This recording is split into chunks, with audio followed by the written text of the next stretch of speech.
Sejam todos bem-vindos ao nosso primeiro episódio do videocast de 2024, do videocast da Comissão de Educação Continuada da Sociedade Brasileira de Mastologia Regional São Paulo, um conteúdo dedicado aos nossos associados.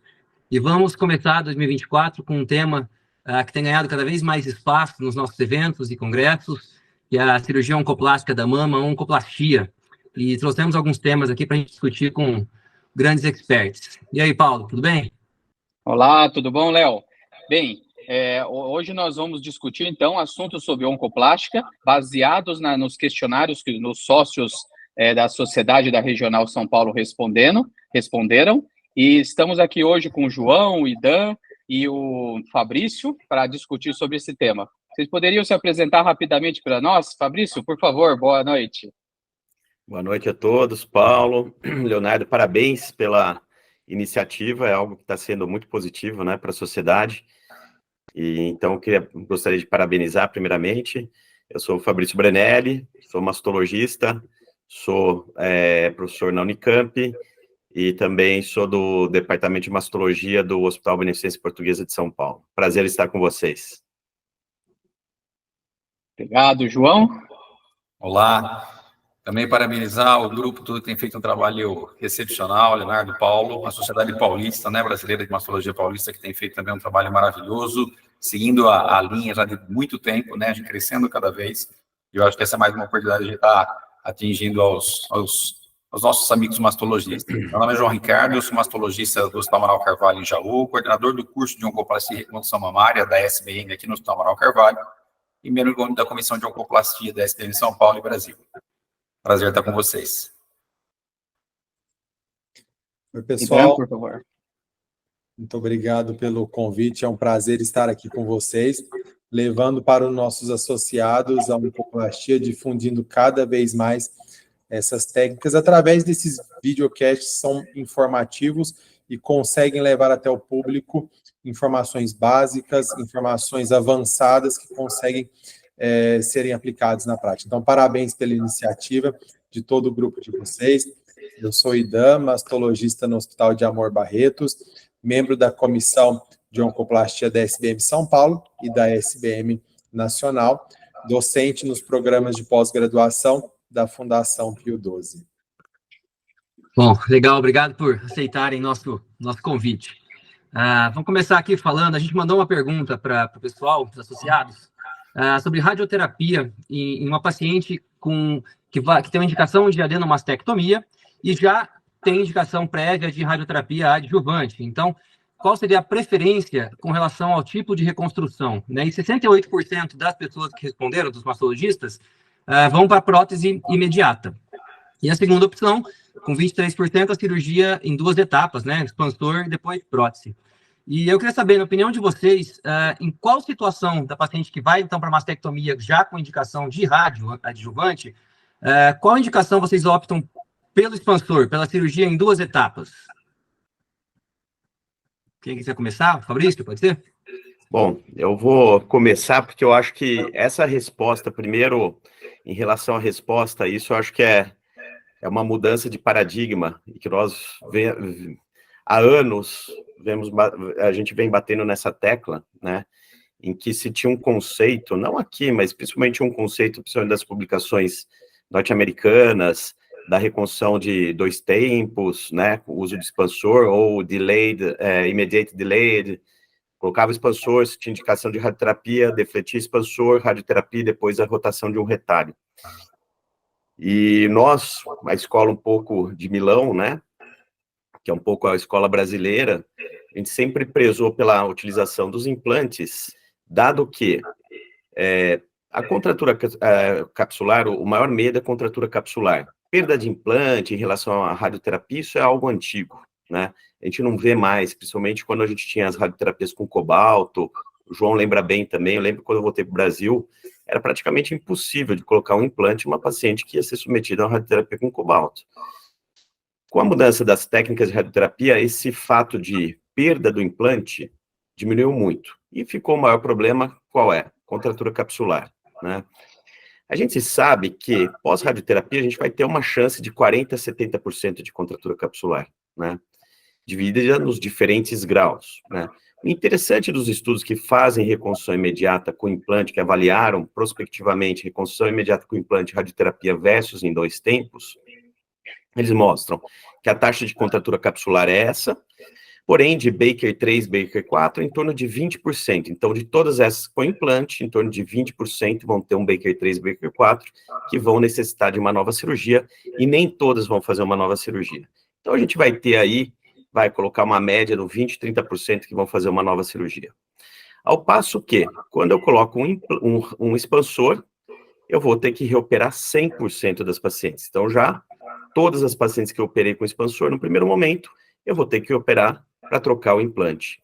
E quando isso acontece, a gente vê resultados, é melhor trocar o expansor por implante, eu tenho menos contratura capsular final, porque eu fiz uma capsulectomia, então já tratei, né, essa contratura.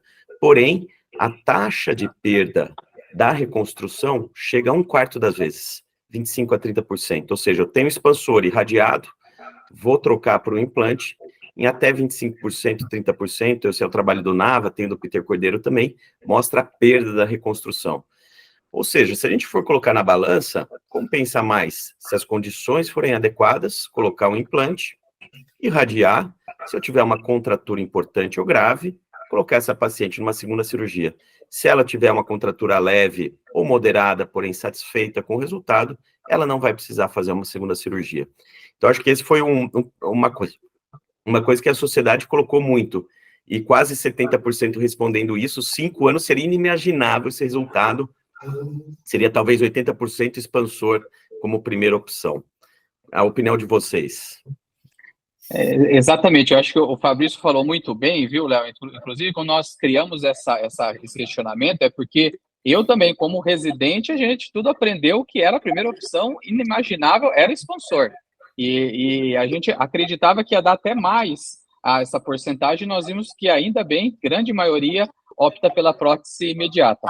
Agora, eu queria também ouvir a opinião do João e do Idan, que então, como nós estamos falando para o público, para os sócios de todo o estado, e também tem mastologistas fora de São Paulo que estão nos escutando, aí no interior, como é que é essa visão? E a facilidade, a questão da programação cirúrgica, 1, 2 tempos também, vocês têm indicado e têm orientado a prótese imediata? Posso falar aqui também, eu concordo plenamente com o Fabrício. Eu acho que hoje a radioterapia não muda mais a indicação do que a gente vai fazer. Raramente a gente vai conduzir a reconstrução ou oncoplastia baseado na possibilidade de se fazer ou não se fazer radioterapia. Quer dizer, a gente sabe que ela é um fator complicador, mas ela não muda a nossa conduta via de regra, né? Principalmente numa situação como essa que foi colocada. A reoperação de paciente com expansor realmente sempre é um problema, né? Quer dizer, é o que o Fabrício falou, 100% vão para a cirurgia e tem os fatores complicadores disso também. Então, acho que se a gente faz uma mastectomia adequada, programa direito essa reconstrução, coloca uma prótese adequada, se programa bem para isso, é possível colocar uma prótese definitiva. A gente só não vai colocar uma prótese definitiva se não houver realmente como tiver, né? Não tem pele. Então, eu não tenho tecido, não tenho como colocar, vou ter que fazer um retalho, pode até ser um retalho, ou aí sim eu vou utilizar um expansor. Então, acho que nessas condições a gente não vai mudar a conduta baseada na radioterapia. A radioterapia não é mais um fator que muda a nossa visualização do processo a ser cumprido para a reconstrução daquela paciente, né? E em relação a 1 tempo, 2 tempos, eu acho que hoje, nesses grandes hospitais, né, nós estamos falando aqui de Barreto, Jaú, o Fabrício lá com todos os melhores hospitais de São Paulo, eu acho que esse não é, na verdade, um impedimento. A gente tem espaço, né, nós temos condições de fazer 1 ou 2 tempos. Eu acho que essas dificuldades são para hospitais menores, para Santas Casas, que às vezes realmente isso acaba sendo um pouquinho mais complexo, né? Os hospitais não estão totalmente preparados para isso, mas hospitais oncológicos, isso eu não vejo como um problema. A gente tem condições de fazer, tem prótese, expansor. Eu acho que a gente consegue andar bastante bem nesse sentido. Idan, por favor. Indo de encontro que o Fabrício e o João nos disse, nós partimos dessa falsa ideia de que o expansor é mais seguro para uma reconstrução de sucesso, mas como o Fabrício nos mostra, né, a literatura é rica de que os dados de complicação nessa mudança de expansor para o implante, uma falha dessa reconstrução é considerável. E hoje é aceitável e sempre que possível, uma reconstrução com implante, uma reconstrução imediata com implante é de escolha.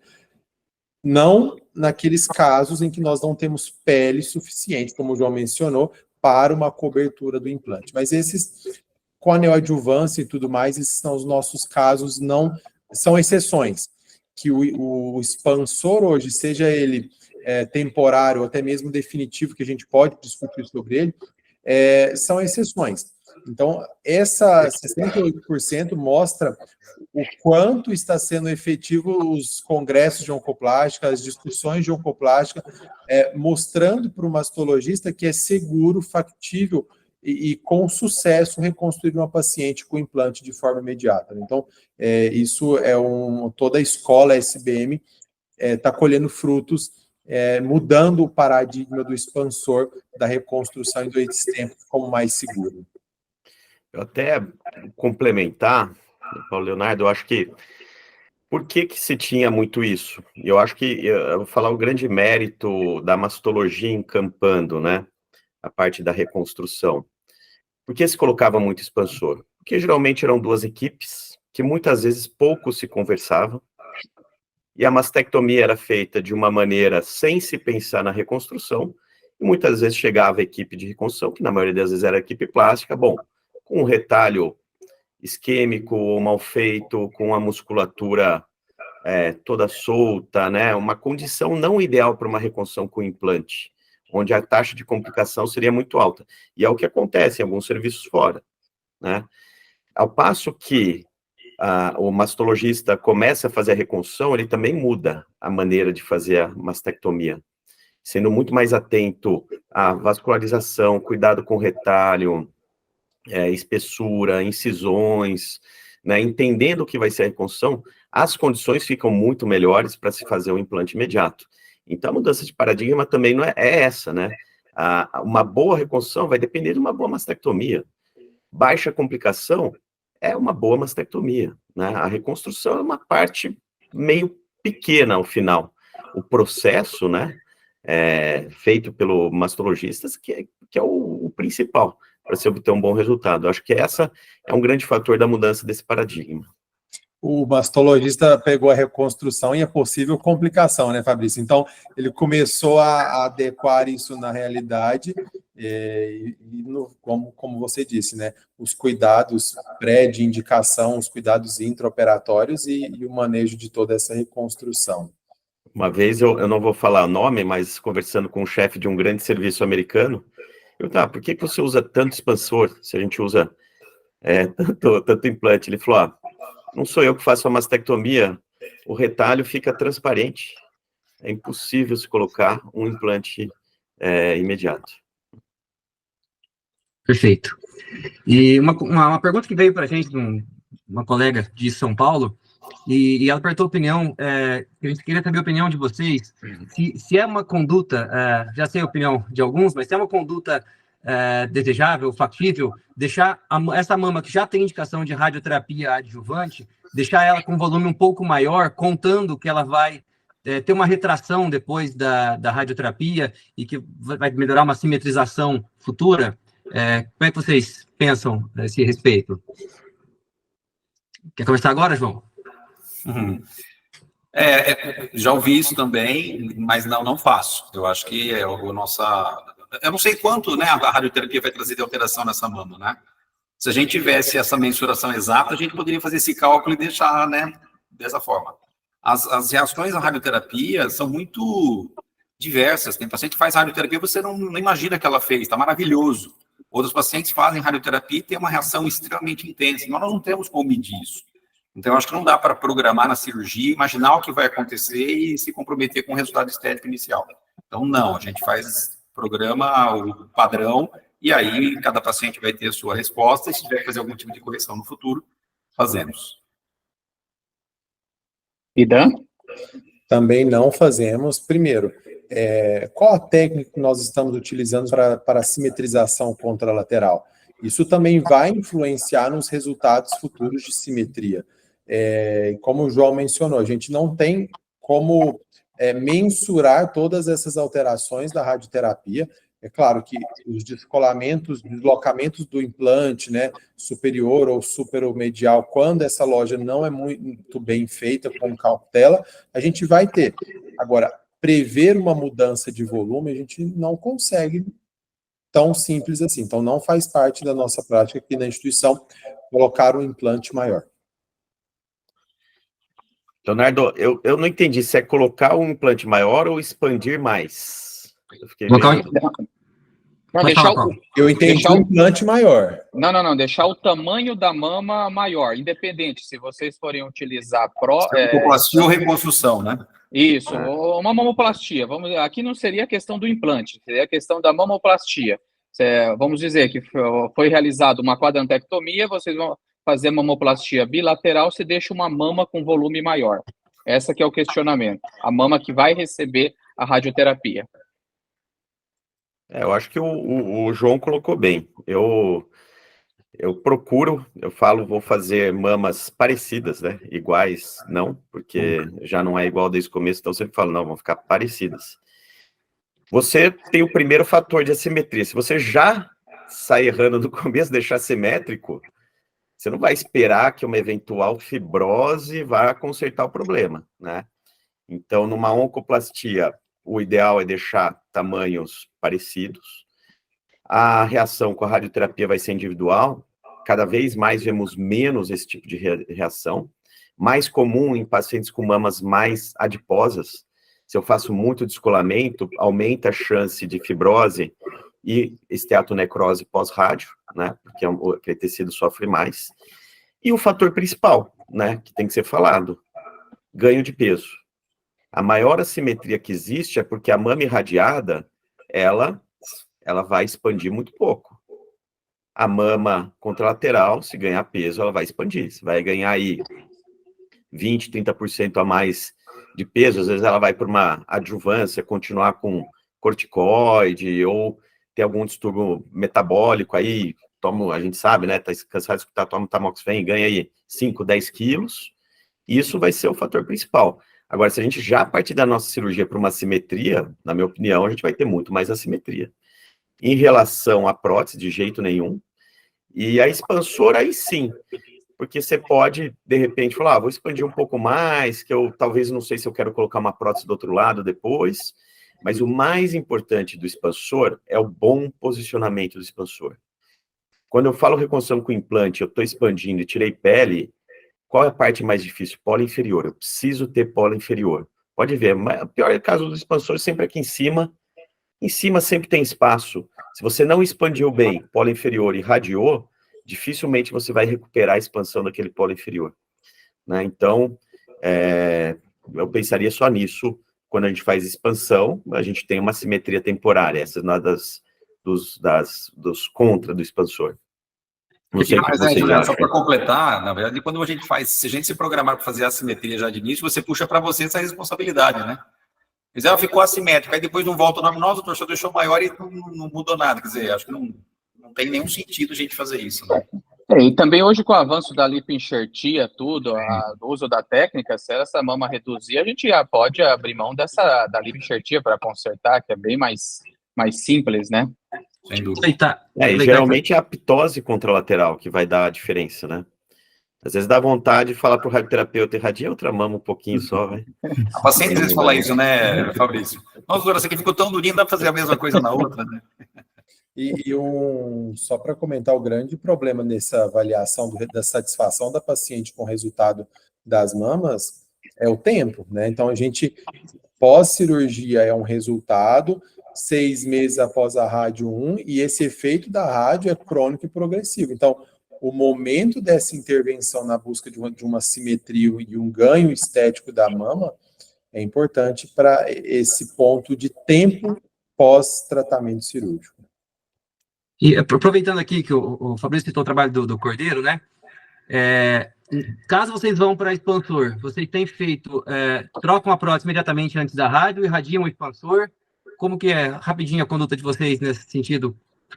Acho que todo mundo tem feito menos expansor, né? Mas em se fazendo em 2 etapas, em que momento vocês irradiam ou fazem a troca? 6 meses pós-rádio, geralmente.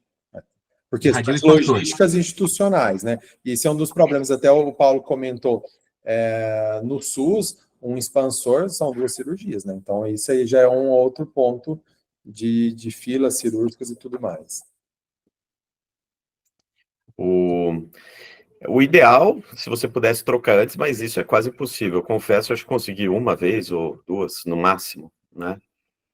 A posteriori, eu sou um pouco mais conservador, Vida. Eu vou aí para perto de 1 ano, e hoje, se possível, eu uso muito pouco expansor, e a maioria das vezes que eu uso, eu faço uma sessão de lipoenxertia antes da troca, assim, reduziu muito complicação, porque é o momento que você tem de corrigir aqueles defeitos, e depois eu faço capsulectomia completa, né? Ao invés de fazer uma capsulotomia, porque se eu vou trocar na hora, eu tenho pouco espaço, eu não posso tirar cápsula, senão não tem onde enxertar gordura. Se eu faço uma primeira sessão de lipoenxertia, eu espesso o retalho, depois eu faço uma capsulectomia completa ou parcial e coloco o implante. Diminuiu muito mesmo, eu não sei em números, mas significativamente perda de prótese. Tem um trabalho do grupo italiano fantástico mostrando isso, assim, a queda da redução de perda de implante pós-troca com expansor quando se usa a lipoenxertia. Então, se possível, eu faço isso. Aqui também, a gente tem feito, primeiro assim, concordo com o Fabrício também, a gente tem feito muito pouco expansor, só em situações muito específicas, expansor cada vez menos. A troca a gente tem procurado fazer antes, a gente tem tido sucesso, a gente está com uma navegação muito legal dentro do hospital, e a gente tem conseguido, um bom número de casos, fazer a troca do expansor por prótese antes. E a gente fez como regra a lipoenxertia. Então, todo paciente fez prótese, lipoenxertia na troca fez expansor, toda paciente na troca do expansor pela prótese, lipoenxertia associada. Mesmo sem rádio, João? Melhora, principalmente os pacientes com rádio, tanto com rádio sem ou pós-rádio, as duas. O que a gente sente mais diferença é na paciente com rádio, porque, na verdade, é um resultado pior, realmente, né? Os riscos são maiores. Então, a lipoenxertia melhorou muito esse resultado para nós. A gente não tem trabalho, mas, assim, no dia a dia é sensível essa diferença. Eu acho que a lipoenxertia realmente faz uma diferença muito grande. A gente tem feito como você, Fabrício, tirado a cápsula toda, a capsulotomia e lipoenxertia, e usado cada vez menos. Eu já acho que a gente conseguiu um bom resultado. A gente tem tentado, acho que a gente consegue um bom número fazer antes. Se programa com essa paciente, conversa com a oncologia, o radioterapeuta já está sabendo, e a navegação nos informa prazos, e a hora que terminou lá, eles não já avisam, a gente já tenta colocar. Então, tá bem legal.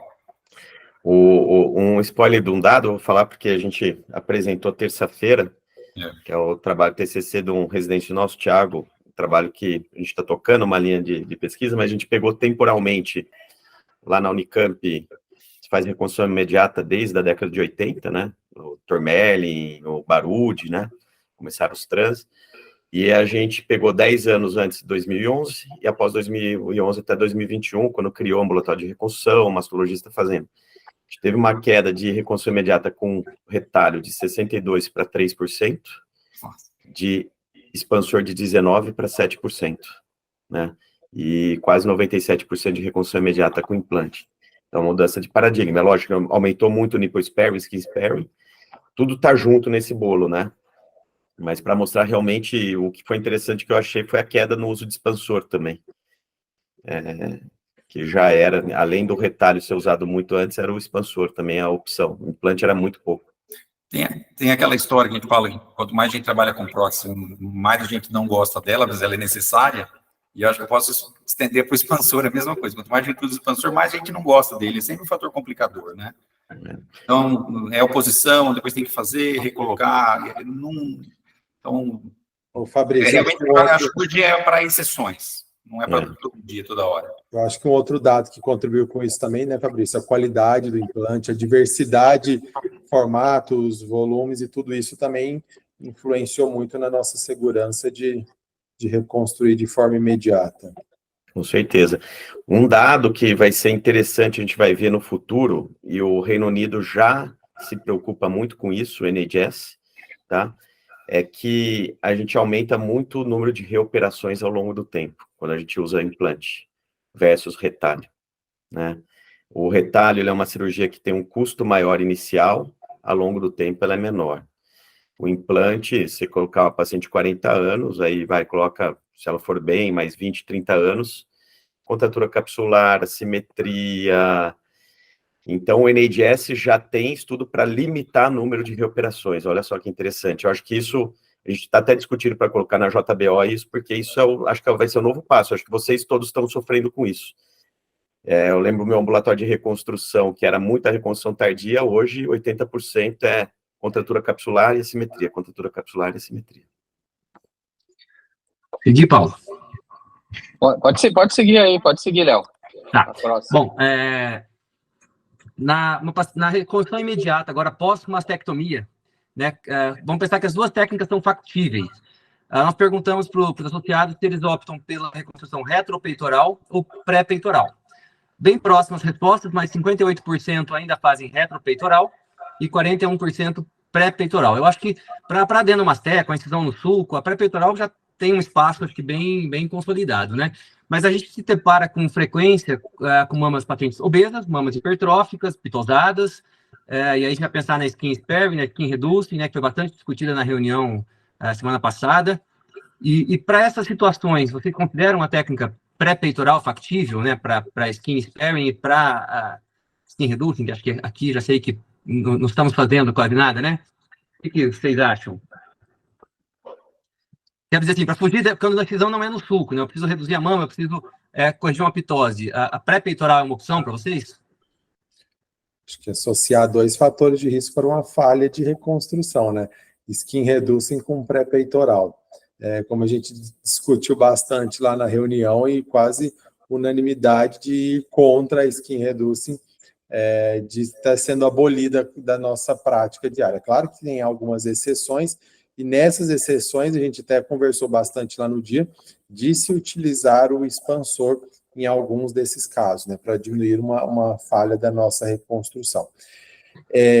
Acredito que essa seja uma mudança de paradigma enorme. Se a gente fizesse essa pergunta há 2 anos, o retropeitoral estaria aí com 90% de aceitação e o pré-peitoral bem menos. Mas a qualidade da nossa mastectomia, como o Fabrício disse lá no começo, vem cada vez aumentando, o cuidado do mastologista no plano, no retalho adequado, e isso favorece, em casos selecionados, a pré-peitoral. Confesso para vocês que no nosso serviço em Barretos, 70% a 80% dos casos de reconstrução imediata são retropeitoral. Pré-peitoral, hoje, por sinal, fiz uma, utilizando poliuretano, aprendi com o Fabrício recentemente, consegui uma poliuretano e com adequado resultado, né? Então, mais casos selecionados. João? A gente tem feito basicamente pré-peitoral. A gente só é um caso onde a gente não consegue fazer pré-peitoral, por motivos específicos de cada caso. Desde que a gente começou o curso de oncoplastia aqui em 2016, né? E desde aquela época, quando começamos, a gente eu sinceramente não conseguia entender por que retromuscular, se 2/3 ou 1/3, metade da prótese ficava fora. Se metade da prótese pode ficar sem músculo, por que eu preciso do músculo, né? Eu não preciso do músculo, eu posso diminuir alguns efeitos de rio e tal, mas não é uma coisa necessariamente obrigatória, eu não faço loja completa. Desde aquela época, a gente estava aqui, a gente começou com silimed, a gente tinha poliuretano, então a gente começou já desde aquela época a fazer e a gente viu resultados maravilhosos dessa forma. E a gente nunca deixou de fazer, desde 2016. E em nenhum momento a gente voltou, porque realmente os resultados foram muito bons, né? Então a gente tem feito basicamente pré-peitoral. A única situação, vou só falar em relação ao skin reducing, a gente falou na outra reunião, não temos feito. O fato de ter uma incisão sobre a prótese, que é outra preocupação, mas fica uma incisão sobre a prótese numa skin sparing, não vejo problema, desde que você tenha um retalho ali legal, que você consiga fechar em 2, 3 planos, na verdade não é um problema, né? Não vejo, desde que você tenha condições para isso. Então, fazer a sutura sobre a prótese, não vejo problema nenhum, desde que eu tenho condições para isso, e a gente segue nessa linha, a gente não tem tido problema. O poliuretano a gente deixou de usar porque se tornou uma prótese atualmente muito cara, né? Então, principalmente dentro do SUS, a gente não consegue mais usar o poliuretano pelo custo, mas a gente passou a utilizar a Motiva, que é hoje que todo mundo, né, tem mais facilidade, a CIMED está voltando um pouco mais, e a gente continuou fazendo pré-peitoral com a Motiva e nós não tivemos grandes problemas. Então, obviamente, você precisa fazer um ajuste de loja para não deixar ela solta, ela não rodar, né? Então, tem alguns cuidados para que a gente possa ter, mas a gente tem feito e temos conseguido resultado. Só um detalhe, e que a gente tem pacientes com peles finas. Eu acho que a diferença que existe entre pré-peitoral ou não, e retropeitoral, tem a ver com Rippling e basicamente é isso. E na prótese colocada retromuscular, o fato de às vezes ficar uma prótese animada. São as duas coisas que podem acontecer. Eu vejo no nosso dia a dia com as minhas pacientes, elas reclamarem mais de prótese animada do que de Rippling. Até porque o Rippling eu consigo corrigir com lipoenxertia. A prótese animada posso tentar também, mas não é tão fácil assim. Então, na nossa experiência, as pacientes que têm Rippling, elas se incomodam menos, falando via de regra. E a prótese animada, me parece que elas se sentem mais incomodadas. Então, se o problema da prótese pré-peitoral é Rippling, e eu consigo depois, com lipoenxertia, de repente, melhorar esse aspecto, eu vejo, é mais um agente facilitador, que a lipoenxertia também é uma coisa mais recente, né, de a gente utilizar ela para uma infinidade de situações. Eu acho que é mais uma ajuda para que a gente possa estar usando com um pouco mais de frequência também a prótese pré-peitoral. Fabrício? Perfeito. A gente tem mais 2 horas, né, de podcast para falar de... não, eu acho que essa é uma discussão, sem dúvida, uma das maiores evoluções, mudanças de paradigma, tá? Eu confesso, no começo eu fui um pouco resistente a pré-peitoral, tenho usado bastante pré-peitoral, devo estar numa proporção aí, uns 60% pré-pec e 40% reto-peitoral. Eu acho que as indicações, tudo é uma balança na medicina, né? Você colocar, vou ter mais Rippling, vou ter mais ptose, vou ter falta de polo superior, para mim, eu já falei com o Cícero falou, é verdade, mas com o tempo ela perde preenchimento de polo superior e os pacientes reclamam bastante da pré-peitoral em relação a isso, ao passo que o João já colocou, da deformidade de animação, principalmente quando relacionado à radioterapia. Então, se possível, ter um bom retalho, ter utilizado pré-peitoral, ter usado bastante poliuretano, ter usado bastante as próteses texturizadas, né, a GCA, a Impleo, eu uso bastante. As próteses melhoraram muito. A Motiva, eu não sei, viu? Eu tenho, contei 14 pacientes com prótese rodada. Tá, eu já operei, acho que umas 7, 8, né, contando quando é bilateral, mesmo estando bonitinha, paciente magrinha, há tempos depois, virando. Ela é muito preenchida, é uma prótese bonita, mas tem seus detalhes. Então, acho que é uma mudança de paradigma, o que a paciente quer ou não. Quando todo mundo eu vou falar uma coisa, quando todo mundo eu vejo o trabalho, não, ptose, para mim é a melhor indicação que tem. A ptose é a pré-peitoral. Qual é a melhor indicação de retalho septalizado? Paciente com ptose, né? Muitas vezes... Mais natural, né? É mais natural, eu faço incisão sempre periolar, ou às vezes eu quero deixar distante, paciente com mais ptose, faço radiada, geralmente mais gordinha, porque tem ptose, você coloca a prótese, parece que você não operou a mama da paciente. Então, eu acho que, na verdade, é uma das indicações. Lógico, não é aquela ptose enorme, o mais importante, na minha opinião, é a pele. Se é aquela pele muito flácida, má candidata. Agora, se tem uma ptose, aquela pele com uma boa elasticidade, aquela pele mais tensa, eu acredito que vai muito bem. Paciente com pele muito magrinha, a mesma coisa, acho que o João colocou. Tem aquela magrinha, que ela tem um subcutâneo mais endurecido, né? Ele não faz tanto rippling. Aquela pele que é muito flácida, ela vai fazer um rippling importante. Às vezes aquela paciente já tem estria, né, Fabrício? Já tem aquela pele fina com estria. E vai ser difícil corrigir com lipoenxertia. Primeiro, área doadora, e segundo, não é fácil fazer lipoenxertia entre a cápsula e uma pele muito fina. Para não dizer que, às vezes, quase que impossível. Né? Então, tudo tem seu pró e contra.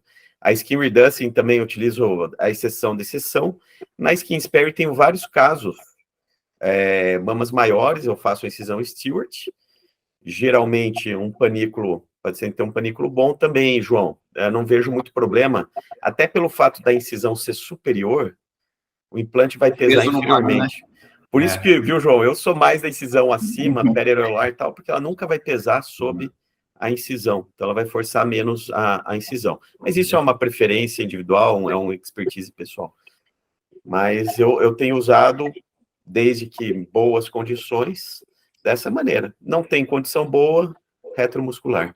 Eu acho que não precisa ir, só uma coisa ou outra. Acho, na verdade, é importante saber tudo. E o mais difícil é saber fazer retromuscular. Você tem que soltar, desinserir bem o peitoral, medialmente e inferiormente. Você tem que ter um bom retalho. O retalho assimétrico, ele faz com que a pele grude na face do peitoral e quando ele retrai, muita animação. A gente sempre fez entrada, abordagem lateral e descolando todo o músculo. Então, fica uma bolsa completa. Se eu tenho uma animação, ela é uma animação concêntrica. Fora, quando eu via muito outros lugares da Europa, que não Milão, aqui na América do Sul, o pessoal fazia o quê? Entrava, cortava o peitoral por baixo e rebatia. Colocava o implante, esse peitoral subia até acima do mamilo, perto do mamilo, e grudava aqui. Qual que vai ser o ponto de tração na contração muscular?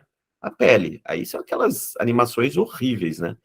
Então, acho que tem um pouco da técnica também em relação à retromuscular, bem feita.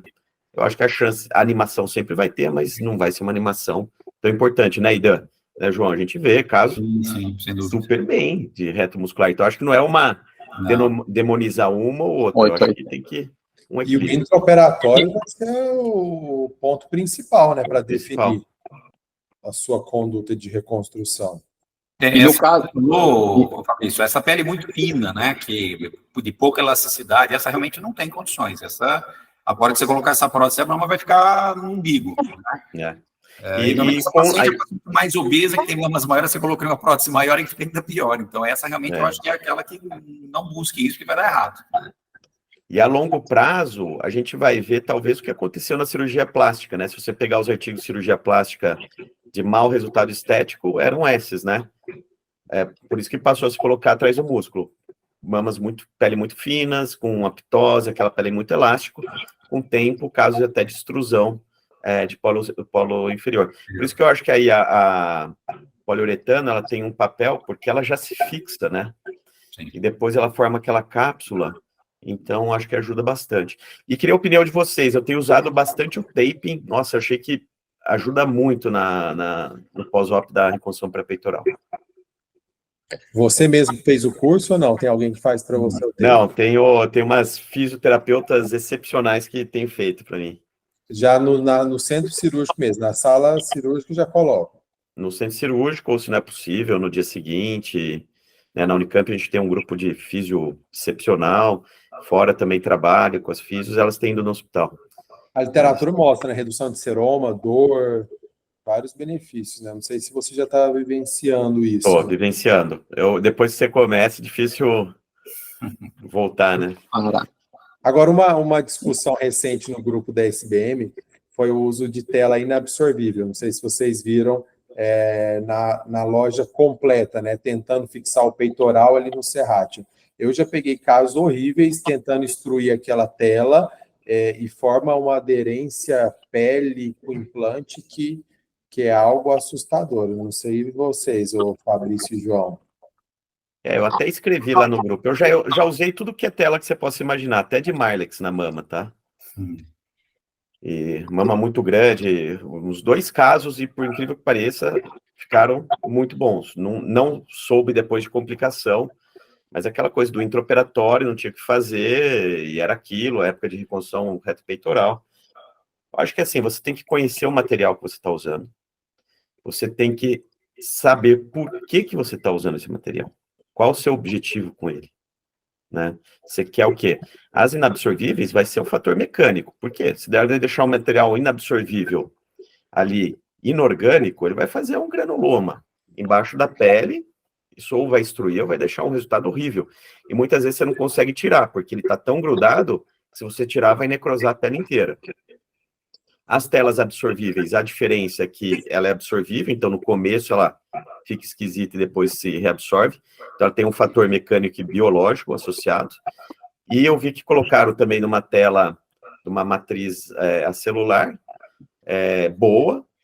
Mais uma vez, eu tive que aprender a usar aquela matriz, que é a Permacol, se eu posso falar aqui.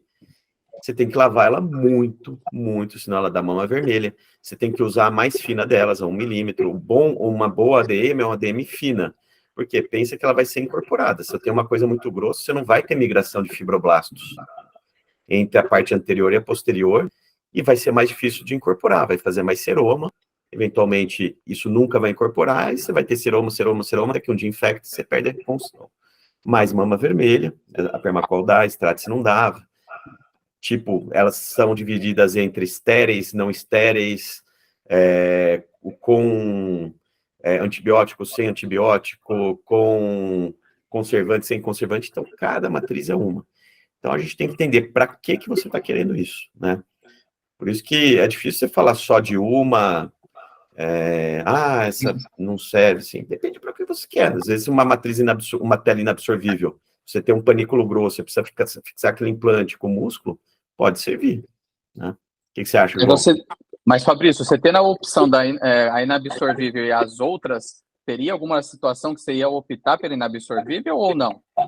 Não, difícil. É o custo, né? Seria claro, o custo, né? Mas, assim, para mim, primeiro ADM, depois as absorvíveis, por causa do efeito biológico da ADM.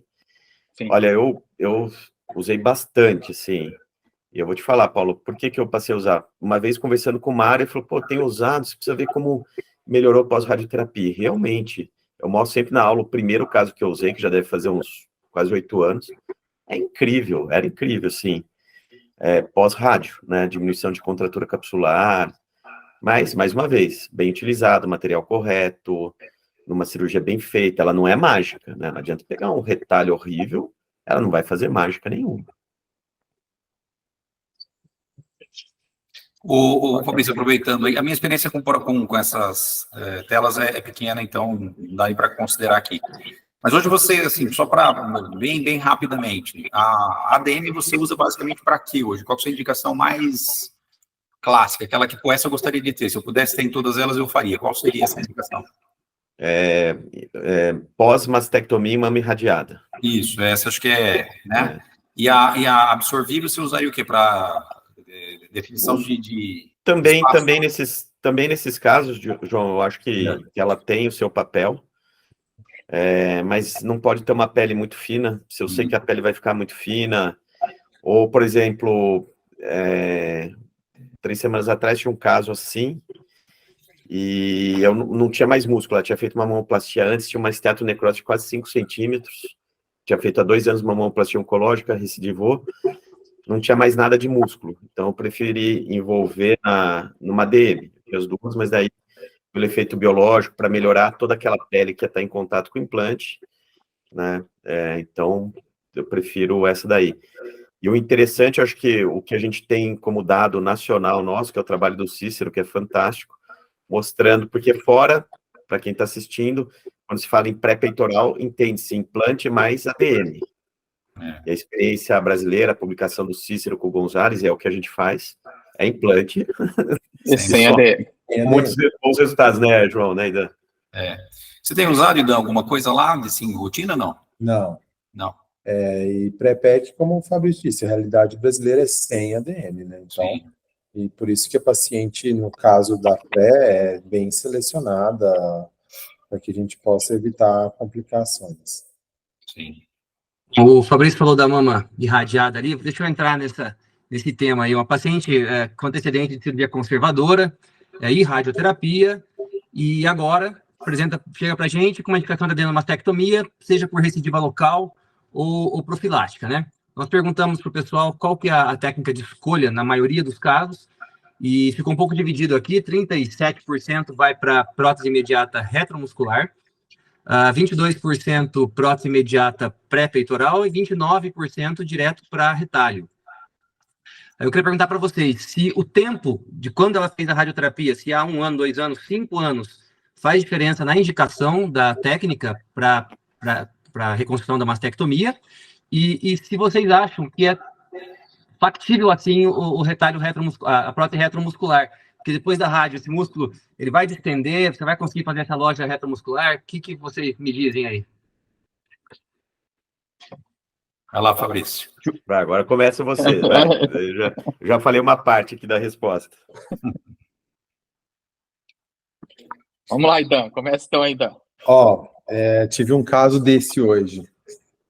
De preferência, se a gente for olhar tudo que tem de dado mostrando na paciente na mastectomia de resgate, o que diminui taxa de falha da reconstrução é a reconstrução miocutânea. Fazer uma reconstrução miocutânea, e o nosso queridinho aí é o grande dorsal, por facilidade técnica, tempo cirúrgico, tudo mais. É claro que nem sempre uma paciente é candidata a uma reconstrução miocutânea, mas pós-radioterapia, e os dados mostram que, independente do tempo dessa radioterapia, é uma pele que está associada a complicações. Então, a taxa de falha da reconstrução da mastectomia de resgate com expansor e implante é semelhante. Então, os dois, em termos de falha da reconstrução, são semelhantes. E, dentre eles, a opção miocutânea é a melhor. De forma rotineira, aqui na nossa instituição, nós temos preferências, alguma parte utiliza muito a reconstrução miocutânea nessas pacientes, e a outra com implante. A gente percebe, não tenho isso de exato, número exato, mas a gente percebe uma taxa de falha maior na reconstrução com implante. E a dificuldade, como o Léo disse, o tônus muscular dessa paciente pós-radioterapia, né? E nem sempre é possível uma loja adequada nesse pós-rádio. Então, preferência pessoal, miocutânea. E retalho com prótese, Dan? Retalho com prótese. Nem sempre um volume, mesmo lipoenxertado, dependendo do volume, a gente não consegue. João? Também? Eu acho que assim, acho que a gente tem que individualizar, né? Acho que se a gente for pensar em segurança, não tem dúvida que o retalho é melhor, né? Você tem uma pele irradiada, aquela história, a pele irradiada, mas ela está com aspecto bom. Ela não está boa, ponto.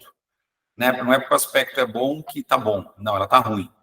Então, a gente não pode se enganar com o aspecto de pele. Lógico, aquela pele que já está horrível, de vez em quando, pensa bem e realmente nem pense nisso. Mas a gente, às vezes, é tentado a perceber uma pele que, poxa, parece estar ótimo, está maravilhoso, tal, e aí acha que está tudo bem, faz, às vezes, um pouco além e toma um contragolpe, né? Então, a gente precisa entender que aspecto de pele não a gente vê como a pele realmente vai se comportar após a radioterapia. Então, se a gente for pensar, de repente, uma paciente mais temerosa, já, às vezes, um pouco mais calejada, que na hora de entender, você quer alguma coisa mais definitiva, mais... vamos dizer assim, não quer grandes problemas ou mais riscos, eu acho que o retalho é aquele que vai trazer isso para a gente. Vai trazer qualidade, vai trazer a possibilidade de você reconstruir de maneira adequada, com menos risco. Casos excepcionais, casos especiais, dá para fazer com prótese. Então, às vezes, dependendo do volume, eu preciso pensar na mama contralateral, às vezes eu tenho uma mama pequena, não preciso trazer, então, às vezes, uma prótese pequena. Eu tenho um retalho, aparentemente, que eu consigo dar uma condição de deixar um retalho um pouquinho mais espesso, dependendo da qualidade da mama. Não falo de rádio, eu falo de características da mama.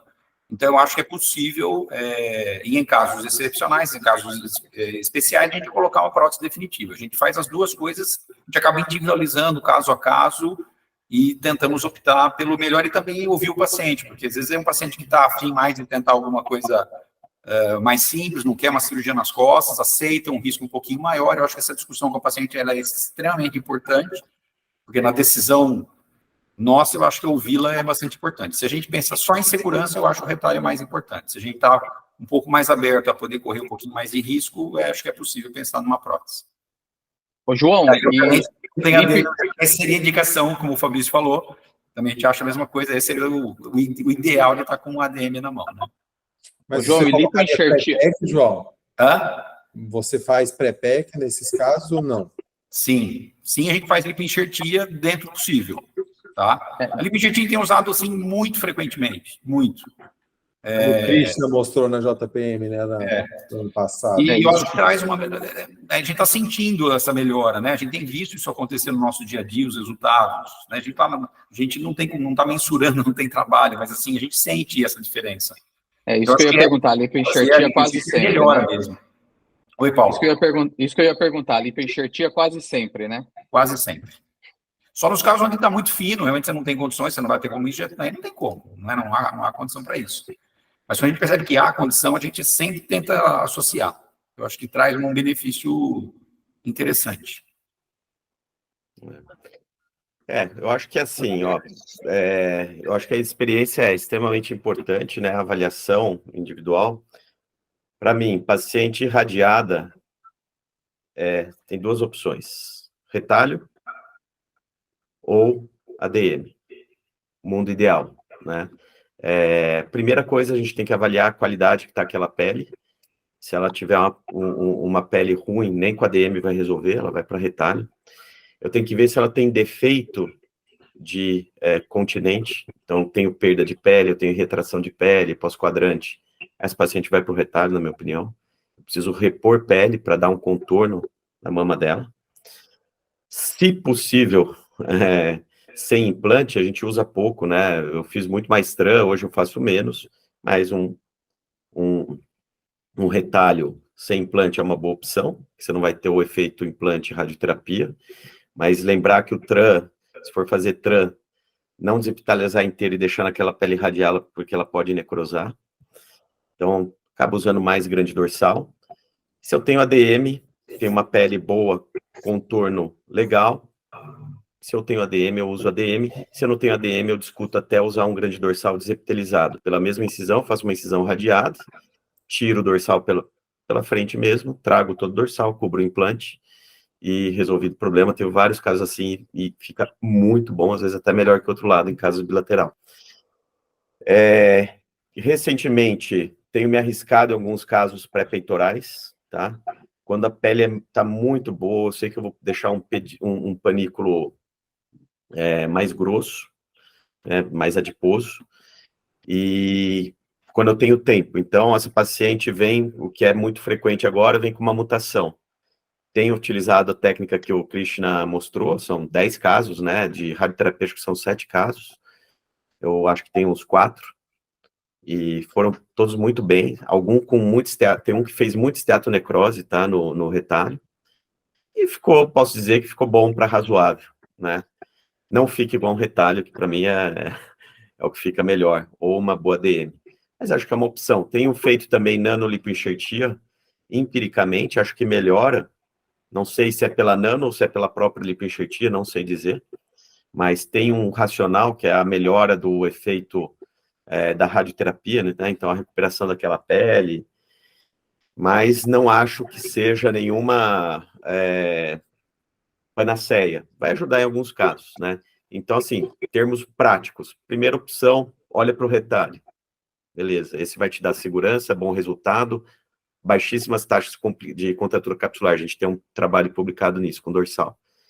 Se eu tenho pele boa, tenho disponibilidade, ADM ou um dorsal desepitalizado. Em casos específicos, tentar uma pré-peitoral.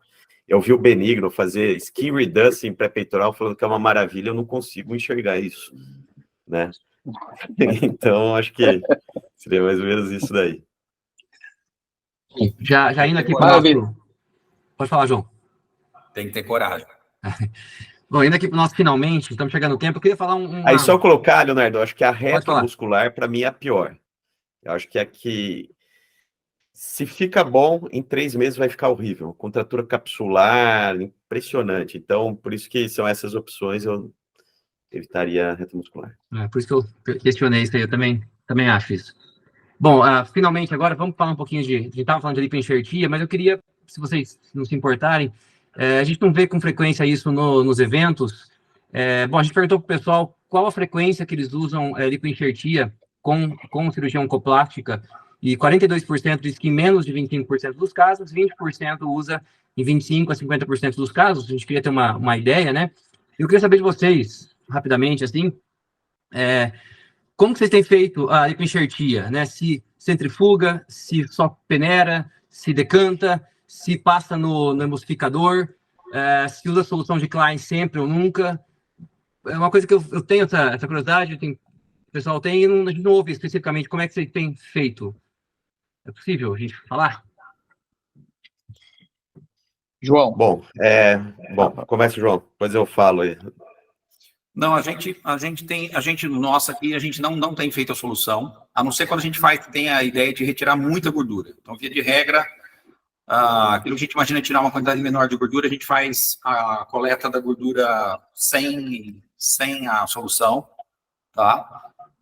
Faz lavagem, tá? Lava na peneirinha ali e tal, e só, tá? A gente tem a centrífuga, usou a centrífuga há muito tempo, mas a gente mudou, até por ver tantos colegas que vieram para o curso e cada um fazendo do seu jeito, a gente foi mudando, foi tentando adaptar também, vendo o que a gente via e tentava trazer para nós. E, no final das contas, aquilo que a gente viu que funciona de maneira mais simples, mais rápida, e, na verdade, a gente não perdeu nada, foi dessa forma. Então, hoje, a gente tem feito dessa forma. A gente só faz a solução para grandes retiradas de gordura, tá?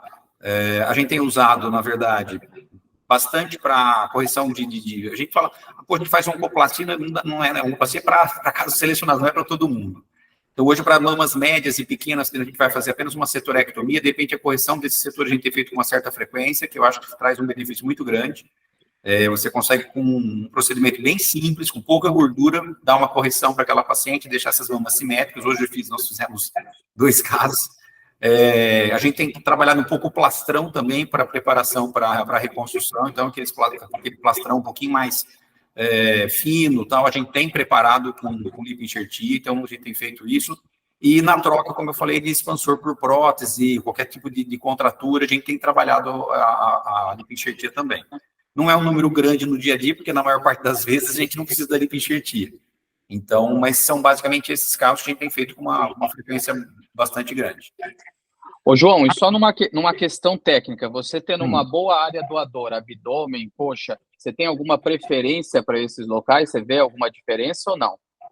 Eu acho que abdômen. Eu acho que é o mais fácil, está na mão, a paciente é menos traumático, menos doloroso.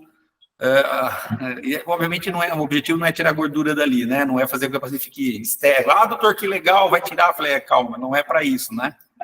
Então, de preferência, abdômen. Se a gente não tem a área toda no abdômen, a gente vai para culote, para coxa, aí a gente vai buscar em outros lugares. Mas preferência inicial é abdômen. Fabrício?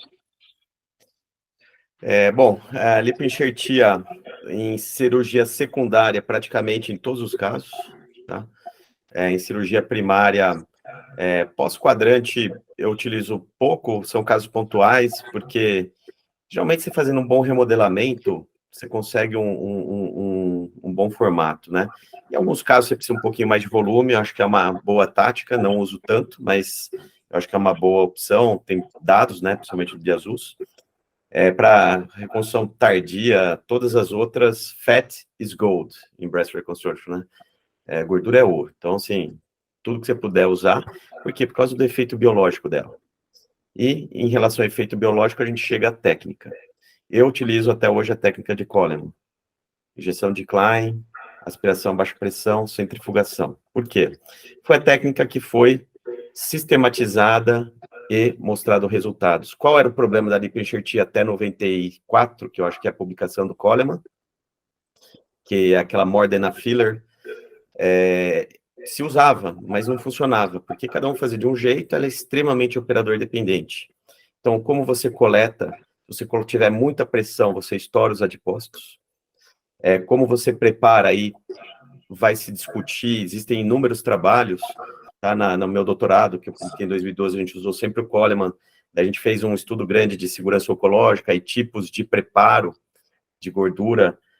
Quando você centrifuga, você tem um lipoaspirado que você vai usar de adipócitos e pré-adipócitos, em torno de 5%, que são a célula-tronco adipócita. Você tem um lipoaspirado muito limpo, com pouca gordura, então faz menos lagos de gordura, mas você tem mais morte de adipócito. Tá? Você tem mais lesão de adipócito, mas ele é mais limpo. Quando você decanta, você tem menos morte de adipócito, porém, um lipoaspirado mais sujo. A lavagem tem uma discussão grande, porque você perde muito dos fatores de crescimento dos adipócitos, uma vez que você preparou, né? Então, aquele efeito biológico pode ser perdido. Então, tudo isso é teórico, né? Porque daí funciona aquilo que você faz na prática e dá certo. A forma de injeção é importante, não deixar muito tenso, senão eles vão morrer. Ele não é um preenchedor, ele é um enxerto, então ele tem que ter área receptora. Se você enxertar um monte, metade, aquilo lá vai morrer, né? Então, é um procedimento extremamente operador dependente, né? Então, por isso que cada um faz a sua fórmula mágica, porque dá certo, né? Eu continuo usando o Coleman, que eu me adaptei a isso, eu acho fácil, tranquilo, e obtenho bons resultados. E as discussões aí vão ser inúmeras. Tem um trabalho mostrando se é melhor pegar de uma região ou de outra, também não tem diferença de onde pegar. Eu costumo ver o que é mais fácil para mim e o que é melhor para o paciente, né? Às vezes o paciente tem aquela gordurinha lateral, você já tira, o abdômen é sempre mais fácil, então... E também planejar, né? Se você precisa de mais lipoenxertia, você vai planejando de onde você vai tirar. Eu acho que isso é importante. Coleman também, né, seguindo o padrão, sem mudanças de práticas, a gente vai solução de Klein, lipoaspiração em baixa pressão, centrífuga, e as indicações, geralmente, nós não indicamos, como o Fabrício disse, na mama, na cirurgia upfront, né, naquele caso de pós-cirurgia conservadora, mas sim na mama secundária. Tem utilizado bastante no manejo da contratura capsular, naquele momento da capsulotomia ali antes de trocar o implante, às vezes conversar com a paciente, lipoenxertias seriadas antes desse tratamento definitivo do tratamento da contratura capsular. Mas é claro que a gente está cada vez mais colocando a lipoenxertia na nossa prática. Se essa pergunta for feita ano que vem, com certeza já está 25% a 50%, porque o que nós estamos ganhando com o resultado da lipoenxertia é fantástico, né? A qualidade de pele, por diversos motivos, essa qualidade de pele, seja pelas técnicas de nanolipoenxertia ou pelos fatores biológicos da lipoenxertia mesmo, o Fabrício mencionou, a gente está revitalizando áreas sofridas pela radioterapia, né? Então, isso faz parte agora do arsenal do mastologista, do cirurgião, do reconstrutor da mama, porque a gente vê que está com excelentes resultados. E as discussões técnicas, a gente vê, cada um tem o que faz parte da sua rotina, o que compete à sua rotina, mas com os prós e contras de cada uma dessas indicações de técnicas. Só para completar, o que eu acho disso tudo, assim, tudo se discute, né? Tudo é possível. A única coisa que não se discute em lipoenxertia é como você vai fazer a colocação da gordura, né? Então, é isso aí. Se você fizer lago de gordura, você vai perder, independente da técnica que você usou para coletar essa gordura, né? Então, se você vai fazer centrifugação, decantação, se você pôr na centrífuga, como você vai tirar, tá tudo certo. Agora, uma coisa que não dá para discutir é a técnica na hora que você vai implantar. Então, a implantação tem que ser muito bem feita, muito criteriosa, muito cuidadosa, porque você pode fazer tudo muito bem feito. Se você pecar na hora de colocar gordura, você põe a perder tudo que você fez. Então, acho que esse é o ponto que não tem discussão. Nossa, excelente, ficou muito bem claro. Léo, o último questionamento era sobre matrizes, mas nós já falamos, acho que abordamos tudo isso daí na discussão, nas perguntas anteriores. Você tem mais algum questionamento, Léo? Não, acho que podemos ir para o final, temos tempo já. Excelente. Bem, muito bom, muito obrigado a todos. Queria só que cada um deixasse uma palavra final sobre isso tudo que nós discutimos, para quem está nos acompanhando, mas foi muito proveitoso. Acho que nós abordamos os principais itens para o mastologista geral e para o colega que faz oncoplastia. Então, eu queria só um recado final de cada um de vocês, para a gente finalizar o nosso encontro de hoje. Fabrício? Eu acho que a discussão fala por si só, né? Eu acho que quando a gente discute com pessoas que dominam o assunto, não só teórico, mas na prática, sempre é um ganho, né? Visões diferentes tornam quem está assistindo melhor, porque você vai pegar um pouco de cada coisa e tomar suas conclusões, seus caminhos. A gente sabe que a medicina tem a evidência, mas tem a experiência também, principalmente cirúrgica, né? Que é tudo manual, é quase que artesanal. Então, parabenizar você, Paulo, Léo, aí, eu acho que, mais uma vez, por esse trabalho, os videocasts, os podcasts, vocês estão trabalhando muito para a sociedade e a gente fica orgulhoso de vocês. Eu, como da diretoria, posso dizer obrigado pelo trabalho de vocês. Obrigado pela disposição. João? Acho que é isso, né? Agradecer primeiro a oportunidade de estar aqui falando sobre oncoplastia, um tema que cada vez mais está em voga, né? Cada vez as pessoas buscando fazer. Eu acho que é assim, se informando, se atualizando, que a gente vai conseguir fazer melhor e melhor para os nossos pacientes. E esse espaço que vocês abriram aqui para a oncoplastia, acho muito importante. Parabenizar vocês, Paulo, Léo, que têm conduzido essa área aí de maneira tão especial, com tanto carisma aí que tem trazido para todos e conhecimento. E só agradecer e estamos sempre apostos a novas demandas. Obrigado. Obrigado, João. E Dan? Paulo, Léo, muito obrigado pelo convite. É um prazer estar aqui com Fabrício e João, discutindo um tema importante. Nós ficamos só na reconstrução, muitas coisas ainda para discutir de cirurgia conservadora, mas com certeza novos episódios do videocast estarão para isso. Parabéns para a SBM São Paulo por esse projeto que vocês estão engajados e através de forma assim, de bate-papo, favorecendo o conhecimento, a mudanças práticas do associado, né? A oncoplastia, ela é uma realidade e um dos grandes fatores para o aumento da reconstrução mamária no nosso país, que apesar de baixa, mas vem aumentando, é o cirurgião entender que ela faz parte do tratamento do câncer de mama. E a SBM, levando essas reuniões da sua nacional, as regionais, incentivando novos cursos, faz com que a gente possa reconstruir cada vez mais as mulheres no Brasil. Então, é uma honra estar aqui com vocês, passar esse tempo discutindo um assunto aí muito bom. Muito obrigado. Excelente. Obrigado a todos. Léo, obrigado. Pode finalizar aí, Léo. Obrigado pela disponibilidade de vocês. Obrigado, Lincoln, nosso presidente da comissão, pela oportunidade. E convido a todos a continuar nos acompanhando aí no Instagram, no nosso blog, nos videocasts que a gente sempre vai lançar após eventos importantes ou após as reuniões da sociedade. Tá? Um grande abraço a todos e nos vemos na próxima.